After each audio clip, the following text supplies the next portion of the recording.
Welcome to AI podcast. आज हम discuss करेंगे द इंडियन एक्सप्रेस के मई 2026 के most important current affairs UPSC exam perspective के साथ। नोट्स का लिंक डिस्क्रिप्शन बॉक्स में अवेलेबल है। आपका फीडबैक और सजेशंस हमें और बेटर कंटेंट बनाने में हेल्प करते हैं, so don't forget to comment. बिल्कुल। और आज के इस विश्लेषण में ना हमारा एक बहुत ही क्लियर मिशन है।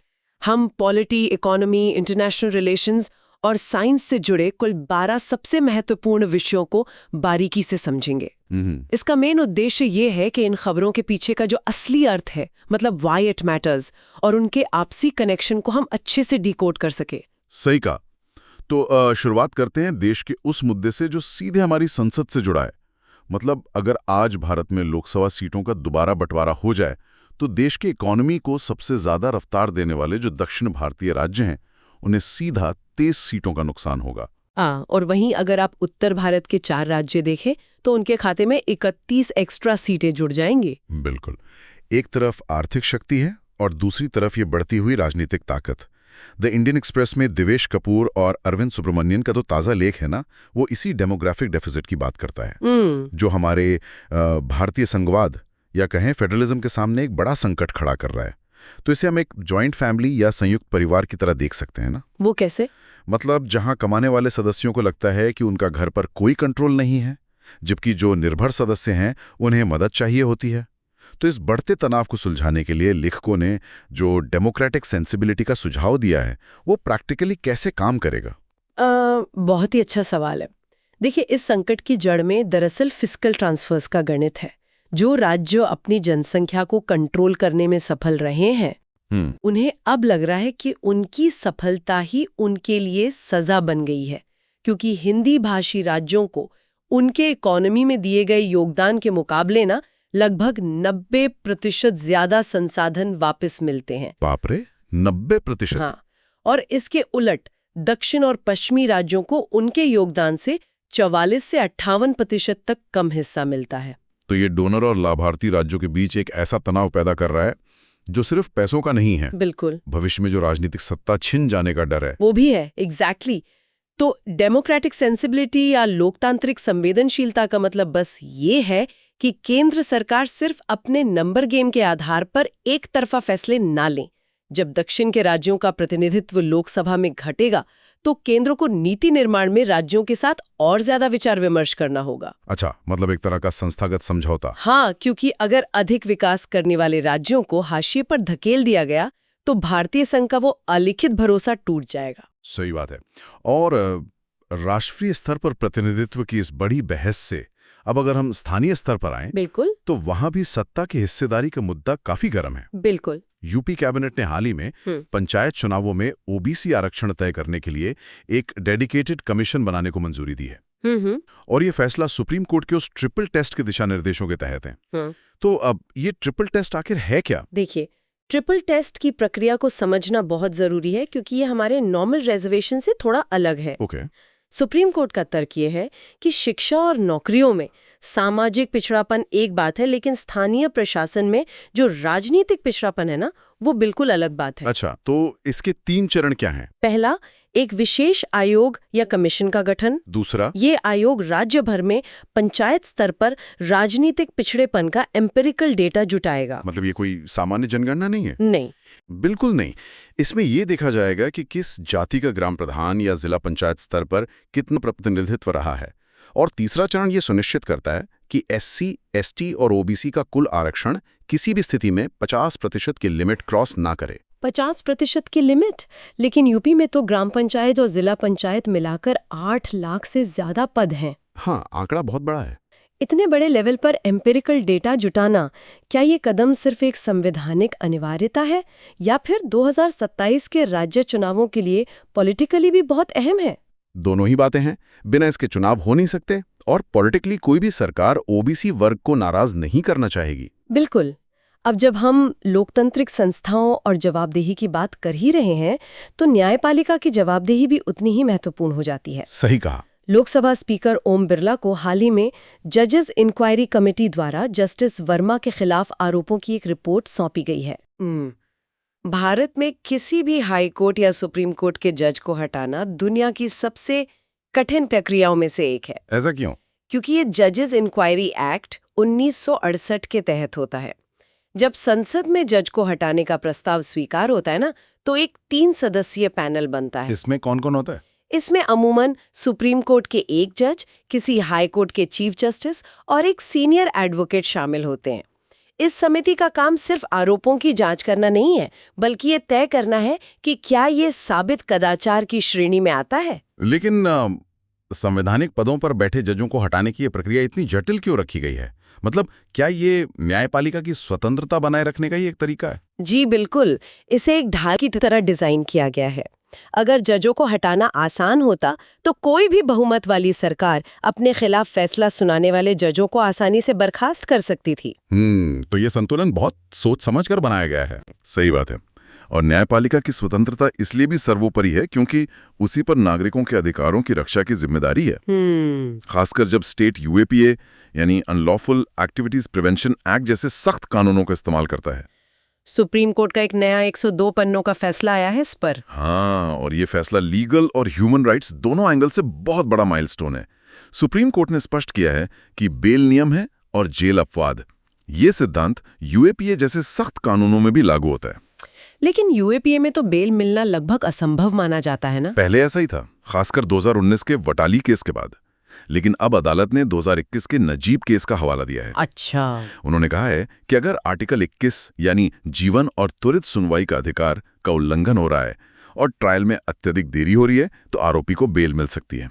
ये बहुत बड़ी बात है क्योंकि अगर हम आंकड़े देखें ना तो यूएपीए के तहत सजा मिलने की जो दर है वो महज 2 से 6% है। बिल्कुल। मतलब 94 से 98% लोग सालों जेल में रहने के बाद बरी हो जाते हैं। अगर कन्विक्शन रेट इतना कम है तो क्या इस कानून में प्रक्रिया ही सजा बन गई है? एग्जैक्टली। सुप्रीम कोर्ट ने भी यही पॉइंट आउट किया है।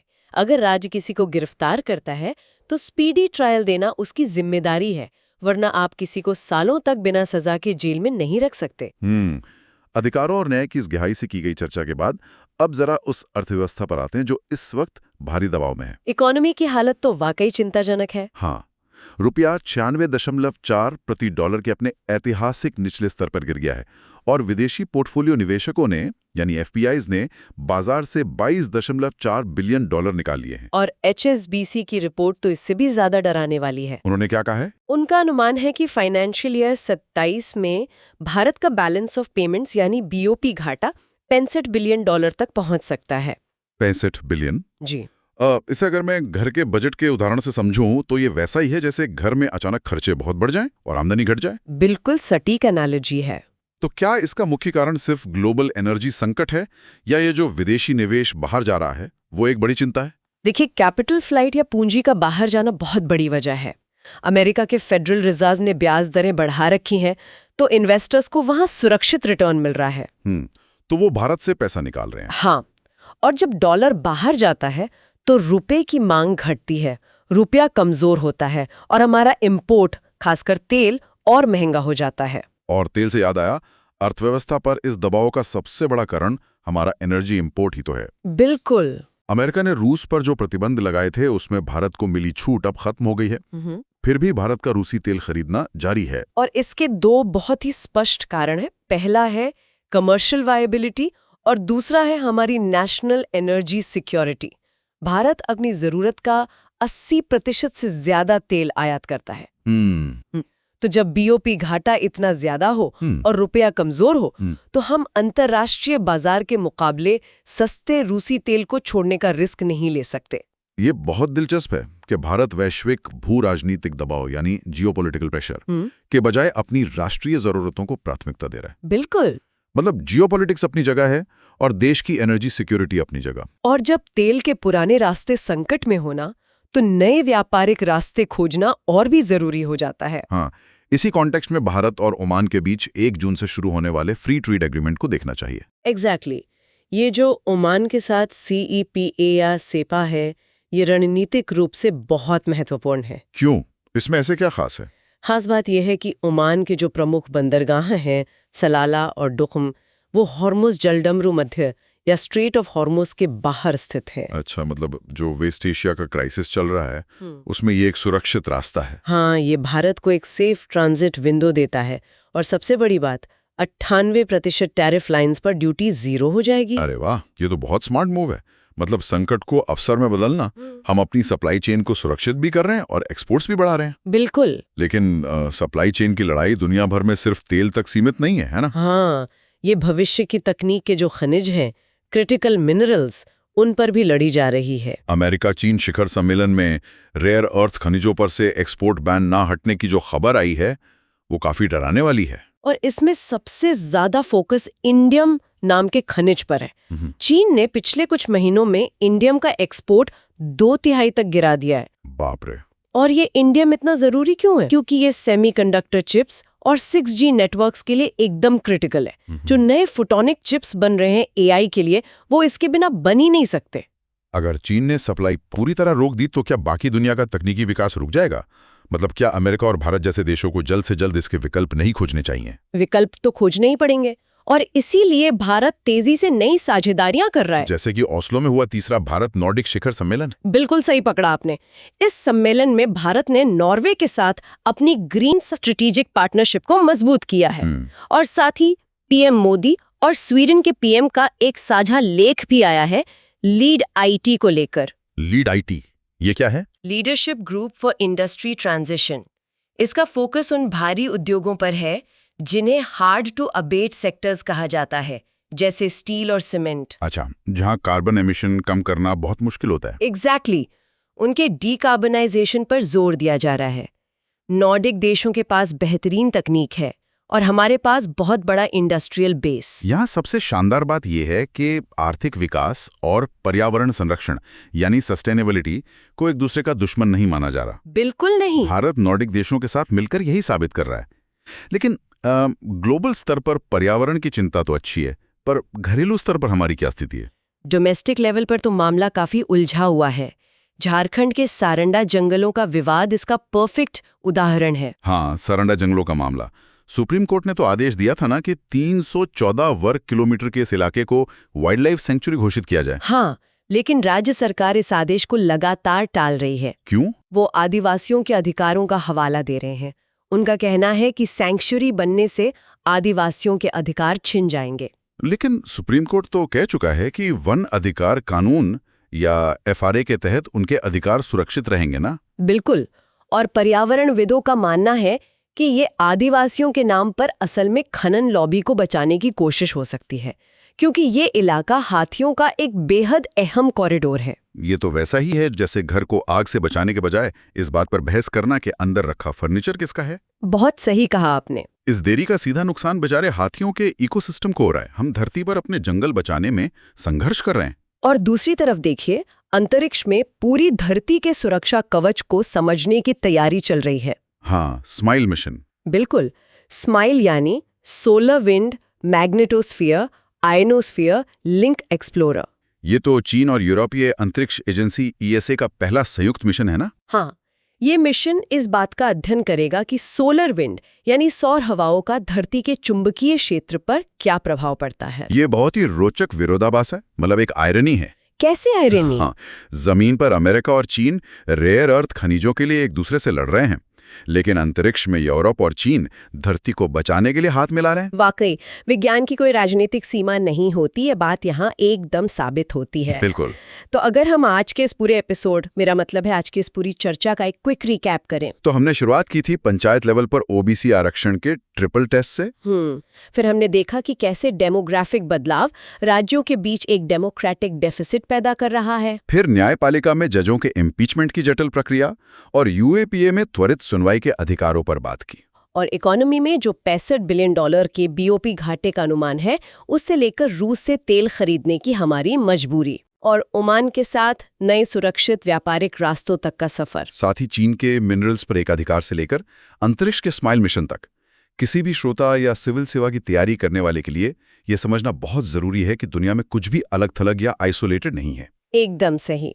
पश्चिम एशिया का संकट हमारे रुपए को कमजोर करता है, जिससे इन्फ्लेशन बढ़ता है और फिर नीतियां बदलती हैं। बिल्कुल। और आखिर में मैं एक विचार छोड़कर जाना चाहूंगा। आज हमने जो भी चर्चा की, चाहे वो ऊर्जा के लिए रूसी तेल पर भारत की निर्भरता हो, चीनी इंडियम पर दुनिया की निर्भरता हो, या अपने मैग्नेटिक फील्ड पर खुद धरती की निर्भरता हो, सब में एक ही कॉमन धागा है, निर्भरता या डिपेंडेंस। बिल्कुल। तो इस पर गहराई से विचार करें, 21वीं सदी के इस हाइपर कनेक्टेड नेटवर्क में क्या किसी भी देश के लिए पूर्ण संप्रभुता या एब्सोल्यूट सॉवरेनिटी वास्तव में संभव है, या यह सिर्फ एक राजनीतिक मृगतृष्णा बनकर रह गई है? इस सवाल पर जरूर सोचिएगा। बहुत ही गहरा सवाल है। इसी के साथ हम आज की चर्चा को यहीं विराम देते हैं। सुनने के लिए धन्यवाद और अगले विश्लेषण में फिर मुलाकात होगी।